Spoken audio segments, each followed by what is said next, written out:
Bonsoir à tous, ravi de vous retrouver pour une nouvelle édition sur Monaco Info. Voici les titres de ce journal. L'élan de solidarité se poursuit en faveur du peuple ukrainien. Plusieurs spectacles ont lieu ce week-end pour soutenir les écoles de cirque en Ukraine.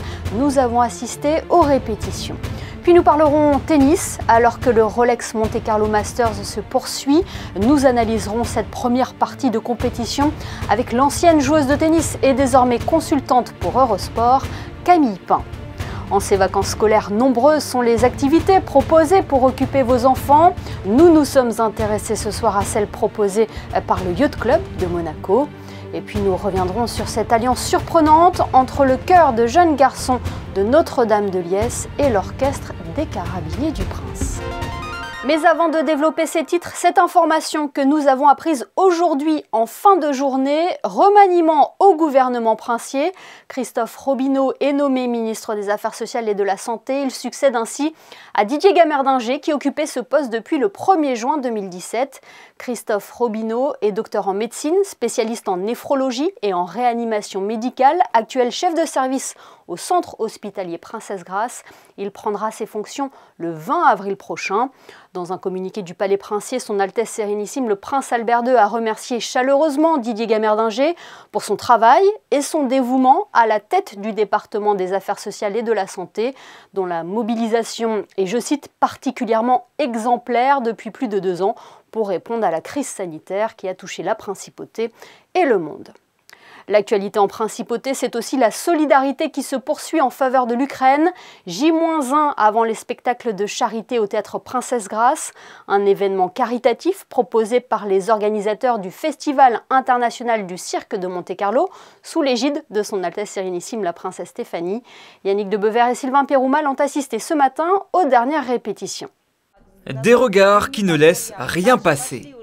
L'école du cirque ukrainien est réputée pour être l'une des meilleures du monde. Ces jeunes artistes de 11 à 19 ans sont des réfugiés de guerre. Installés à Budapest depuis quelques semaines, ils sont aujourd'hui invités par l'organisation du Festival international du cirque de Monte-Carlo. Le cirque, c'est vraiment l'endroit où les gens peuvent vivre ensemble en dehors de différences de langue, différences de religion, différences de couleur, différences d'orientation politique et tout ça ne joue en principe pas de rôle dans le cirque. Le cirque, un lieu où tout le monde se ressemble et se rassemble. Sur scène, les jeunes Ukrainiens seront accompagnés d'artistes de Monaco et d'élèves de l'école du cirque de Tourette-Levens. La totalité de la recette de ces spectacles sera mise à disposition des écoles de cirque ukrainiennes. Un soutien pour faire perdurer la tradition circassienne en Ukraine. Une longue tradition de cirque et aussi de théâtre, de magie, de danse, de chant. Toutes ces disciplines sont instruites dans les écoles de cirque en Ukraine. Et d'ailleurs, si vous comparez dans le monde d'où viennent les artistes, alors l'Ukraine est dans les premières positions et toujours de bonne qualité. Depuis 12 ans, la Fédération internationale a instauré une journée mondiale du cirque qui se tient tous les 3e samedis du mois d'avril. Une célébration qui prend donc un écho particulier ce week-end à Monaco. Oui, et nous en parlerons d'ailleurs avec son Altesse Sérénissime, la Princesse Stéphanie, qui sera notre invitée demain. Mais avant cela, notre invitée du jour nous attend au Monte Carlo Country Club. Ancienne joueuse de tennis, Camille Pain est désormais consultante pour la chaîne de télévision Eurosport. Elle suit attentivement le Rolex Monte Carlo Masters. Bonsoir Camille Pain. Bonsoir Émilie. Un tournoi vue mer, c'est ça qui fait le charme du Rolex Monte Carlo Masters, en plus que cela soit le premier grand rendez-vous sur terre battue? Bien sûr, ici c'est quand même, on va dire, le plus beau tournoi du monde avec cette vue, tout le monde le dit depuis bien longtemps. C'est vrai qu'avec cette pandémie, eh bien, on avait oublié comme c'était beau la mer, mais surtout avec des tribunes pleines, ça fait du bien. Il a fait un temps quand même super pour ce mois d'avril, donc on profite de ce site exceptionnel. Et quelle place a le Rolex Monte Carlo Masters dans la saison? Il a une place très importante, parce que d'ailleurs c'est un Master 1000, donc ça fait partie des plus gros tournois du circuit ATP, juste en dessous des grands chelems. Et surtout c'est le premier Master 1000 sur terre battue. Donc les joueurs arrivent de la tournée américaine, ils ont joué sur dur, et c'est là où ils arrivent à se mesurer, à savoir ce qu'il y a à régler sur la préparation de terre battue en vue de Roland-Garros. Oui, voilà, on dit toujours que c'est un tournoi préparatoire à Roland-Garros. Alors, c'est un tournoi préparatoire parce qu'on parle beaucoup de tournées lorsque on est joueur de tennis. Vous avez des tournées en Australie. Donc, ce n'est pas pour minimiser ce tournoi. Comme je le disais, c'est un Master 1000, c'est quasiment comme un grand chelem. C'est juste qu'ils sont moins nombreux d'un coup. Mais en termes de niveau, il n'y a rien à envier à Roland-Garros. C'est juste que Roland-Garros, c'est le dernier tournoi qui clôt cette saison de terre battue. Mais Monte-Carlo, ici, commence justement en beauté cette très belle saison. On aime tous la couleur de la ocre de la terre battue et qui va se terminer par Roland. Mais on adore ce tournoi ici, bien entendu. Oui, qui garde tout son prestige. Alors, contrairement à Roland-Garros, à Madrid, Rome, Monaco n'a pas son tournoi féminin. C'est un regret, c'est un tournoi que vous auriez aimé jouer? Ah bah oui, je peux vous dire à 100% oui, j'aurais adoré jouer ici. Après moi, quand j'ai été toute petite, moi je suis niçoise, je venais ici pour voir les femmes. Je me souviens d'avoir vu Sabatini, Navratilova, et je vais avoir 8 ans, donc j'ai encore en tête quand même des femmes sur ces terrains. Donc pourquoi pas un jour ramener les filles en même temps. Je crois qu'il y a la place, donc nous on pousserait pour ça, parce que ça serait vraiment une fête du tennis dans toute son ampleur avec une vue magnifique. Bah, revenons à l'actualité. Nadal, Monfils absent, Djokovic éliminé. Est-ce que Tsitsipas peut confirmer cette année, Camille? Oui, concrètement, tout est fait là pour que Stefanos retrouve cette espèce d'énergie qu'il a eu l'année dernière en remportant son tout premier Master 1000. Je pense que pour lui, c'était important. On n'aurait pas dit forcément que ça allait être lui le favori sur ce tournoi, parce qu'il a bien joué, mais il n'était pas non plus au-dessus des autres sur ce début de saison. Mais avec le contexte, effectivement, Nadal blessé, Djokovic dehors, on se dit qui est le favori? Medvedev n'est pas là.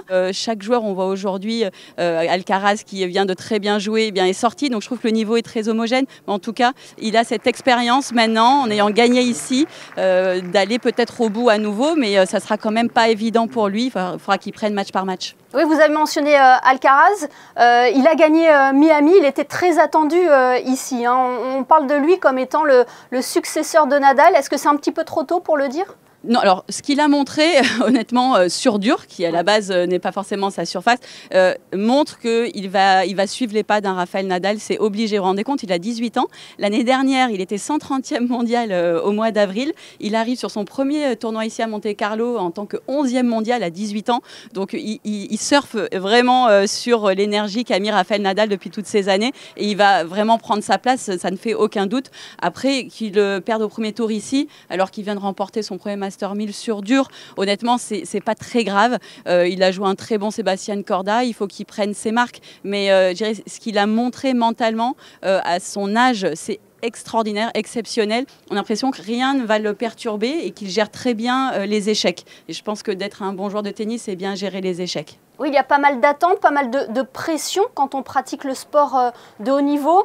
On a vu la détresse de Naomi Osaka, la retraite surprise aussi de la numéro 1 mondiale, Ashleigh Barty, à 25 ans. Est-ce que cela ne pose pas une vraie question sur la santé mentale des sportifs, Camille ?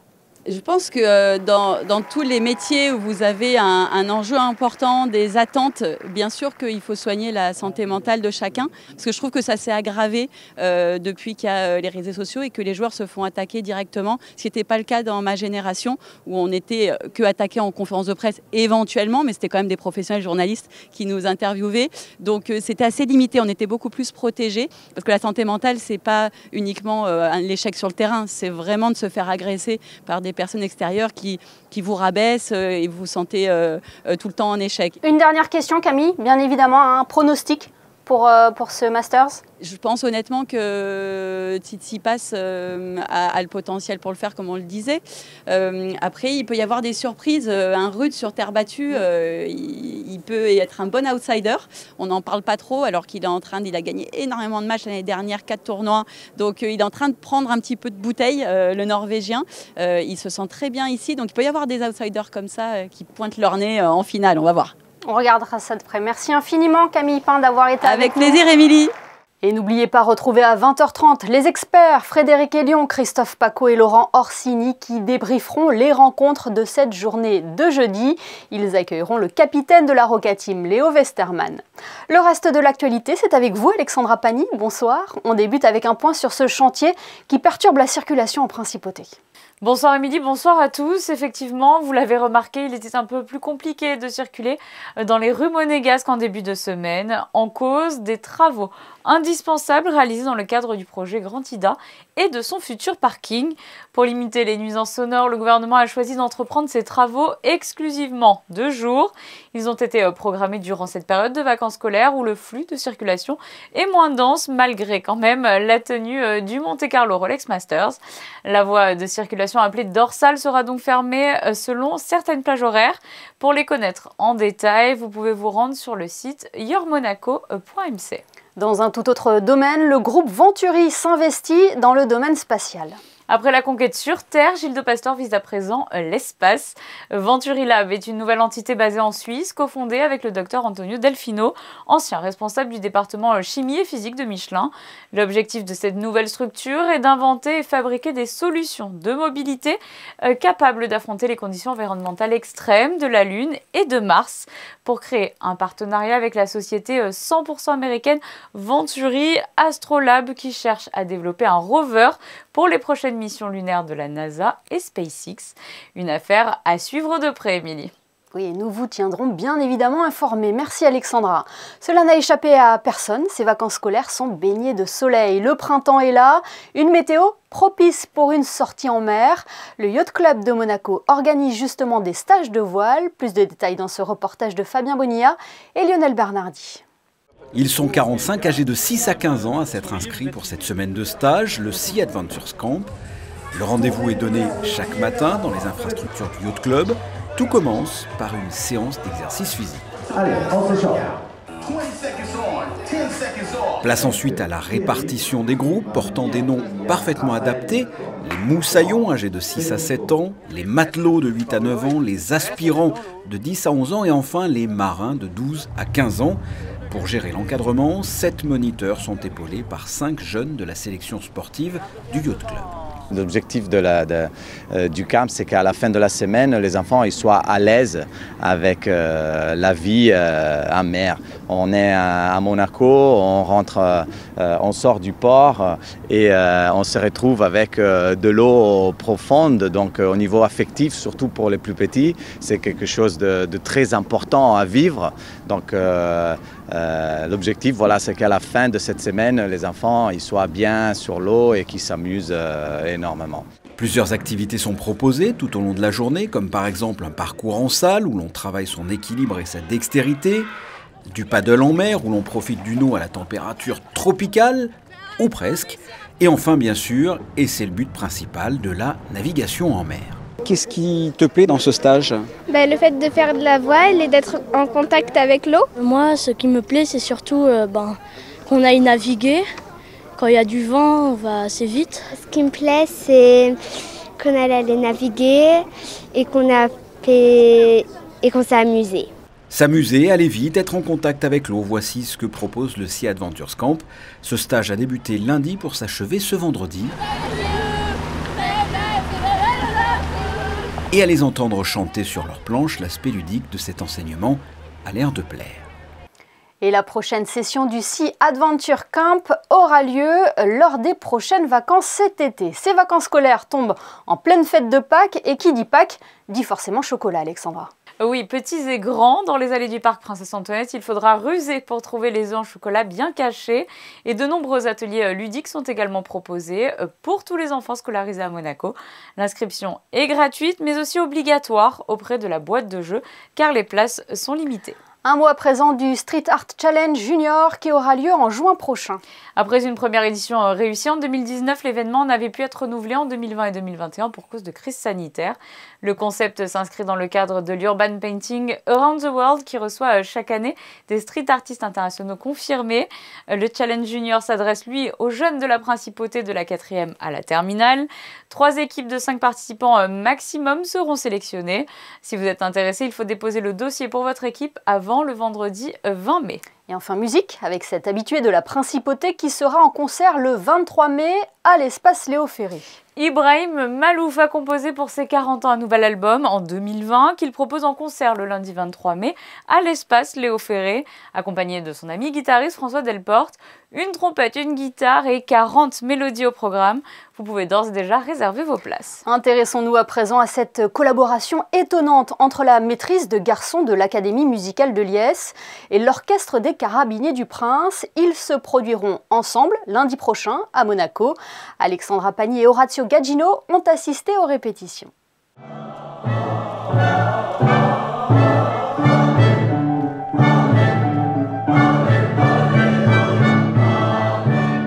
Ils sont 72 jeunes garçons âgés de 12 à 18 ans, élèves à l'Académie musicale de Liesse. C'est aux côtés de l'Orchestre des Carabiniers du Prince qu'ils se produiront pour un concert unique le lundi de Pâques. Nous les retrouvons au gymnase de l'école Saint-Charles où ils sont accueillis toute la semaine pour assister à leur première répétition ensemble. Ce sont des enfants qui viennent de toute la France et même un peu de l'étranger. On a également des enfants qui viennent de Belgique, des Pays-Bas. Et ce sont tous des musiciens, donc ils suivent une scolarité à horaire aménagé chez nous, ce qui leur permet bien de vous offrir toutes ces belles œuvres et ce travail musical. Comme il y a 5 ans, en 2017, on était déjà venu pour animer les offices de la cathédrale dans un répertoire plutôt de musique sacrée. Là, lundi, les Monégasques vont pouvoir nous découvrir dans un répertoire dans lequel on nous attend rarement, qui est plutôt la musique jazz, pop, le rock et de la variété. Voilà, pour ceux qui aiment Ennio Morricone, Queen ou des grands chanteurs et des groupes de musiques actuelles. Une heure de spectacle proposée gratuitement par le diocèse de Monaco et les Carabiniers du Prince, une prestation qui change de leur concert habituel. C'est original, c'est osé, parce que très peu de temps de répétition. Donc moi je me suis rendu sur place pour aller à leur rencontre et voir ce qu'on pourrait réaliser et réussir à réaliser en si peu de temps. Ensuite on a travaillé chacun de notre côté. Et puis aujourd'hui, on a la seule opportunité de pouvoir répéter un petit peu pendant à peu près une heure et demie. Et enfin, lundi matin, un dernier accord pour tout caler. Le choix du répertoire est adapté, c'est-à-dire que toutes les pièces ont été réarrangées, revisitées pour que ça puisse fonctionner en un minimum de temps. Un concert à découvrir pour ce lundi de Pâques à 11h30 à l'auditorium Régnier 3.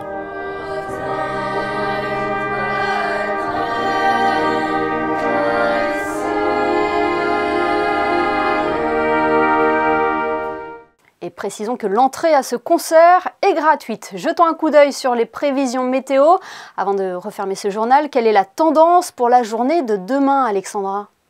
Une belle journée ensoleillée nous attend ce vendredi, Émilie. Du côté des températures, il fera 23 degrés en moyenne. Les jours continuent de se rallonger. Le soleil se couchera à 20h14 précisément. Et en ce 15 avril, nous fêterons la Saint-Paterne. Oui, et cela sera également le vendredi saint. Merci Alexandra et merci à vous de nous être fidèles chaque soir sur Monaco Info.